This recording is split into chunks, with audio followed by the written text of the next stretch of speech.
তোমরা কি জানো, একদিন একটা চিতাবাঘ এমন এক মিথ্যা বানিয়ে ফেলেছিল যার মধ্যে সে নিজেই আটকে গিয়েছিল। রাখতে গিয়েছিল রাজত্ব, হারিয়ে ফেলেছিল নিজের সব।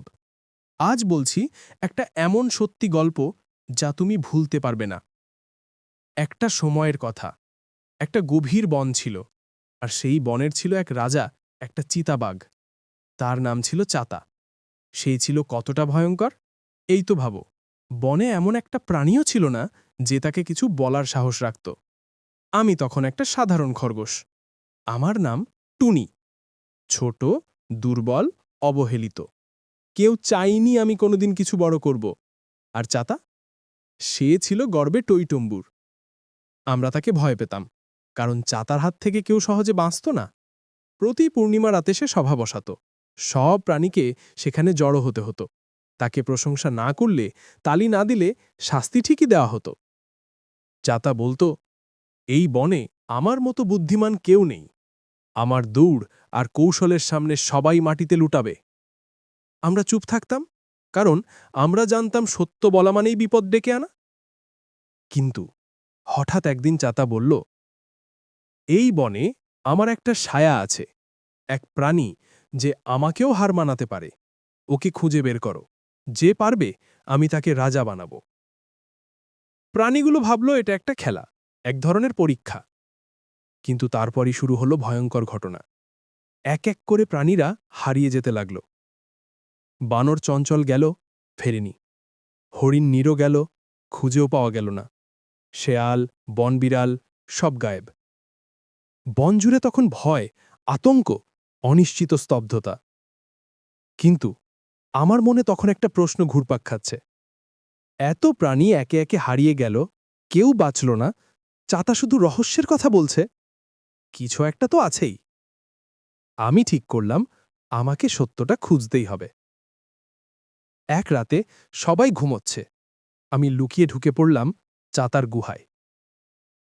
ভেতরে কিছুই নেই, শুধু এক কোণে একটা ধুলোমাখা পুরনো বাক্স। ওটা খুলেই কেঁপে উঠলাম। ভেতরে একটা ডায়েরি, চাতার নিজের লেখা। আমি পড়তে শুরু করলাম। অনেক বছর আগে আমি ভালোবেসেছিলাম এক চিতাবাঘিকে। নাম ছিল রোহিণী। সে ছিল আগুনের মতো, আমার থেকেও বেশি বুদ্ধিমান। একদিন বিচ্ছিন্ন হয়ে গেল, চলে গেল। কথাটা শুধু রেখে গেল, আমি ফিরব, সব নিয়ে নেব। পরের পাতায় লেখা, আজও রাতে আমি তাকেই দেখি। আমার ছায়ার মতো সে আমাকে তাড়া করে। আমি জানি সে ফিরেছে। আমি জানি আমি হারব। আমি থমকে গেলাম। এটাই সেই রহস্যময় প্রাণী? না, এটা একটা গল্প না। এই ছায়াটা আসলে চাতার নিজেরই ভয়। নিজের অতীত, ভুল আর আতঙ্ক মিলিয়ে সে বানিয়ে ফেলেছে এক ভয়ের চরিত্র। আর যেই সেই রহস্য খুঁজতে গেছে, চাতা নিজেই তাদের সরিয়ে দিয়েছে। সেই রাতে আমি ঠিক করলাম, আর নয়, সত্য সামনে আনতেই হবে। পরদিন আমি সব প্রাণীকে জড়ো করলাম। হাত কাঁপছিল, কিন্তু গলা শক্ত রেখেছিলাম। আমি চাতার ডায়েরি খুলে বললাম, তোমরা সত্য জানতে চাও? শোনো, এটা তার নিজের লেখা। আমি এক এক করে সমস্ত সত্য পড়ে শোনালাম। সবাই অবাক হয়ে গেল। অনেকে কাঁদতে লাগল, কেউ কেউ রাগে ফেটে পড়ল। চাতার গর্ব ভেঙে গেল, তার মুখ থমথমে। ঠিক তখনই বনের এক কোণ দিয়ে হেঁটে হেঁটে এগিয়ে এলো একটা চিতাবাঘি। সেই রোহিণী, শান্ত, চোখে বিস্ময়কর মাধুর্য। সে সামনে এসে একটাই কথা বলল, আমি কারো কিছু নিতে আসিনি। চাতার সবচেয়ে বড় শত্রু কেউ না, সে নিজেই।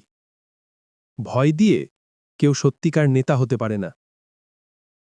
তারপর সে আর কিচ্ছু বলল না, চলে গেল গহীন বনের ভেতর।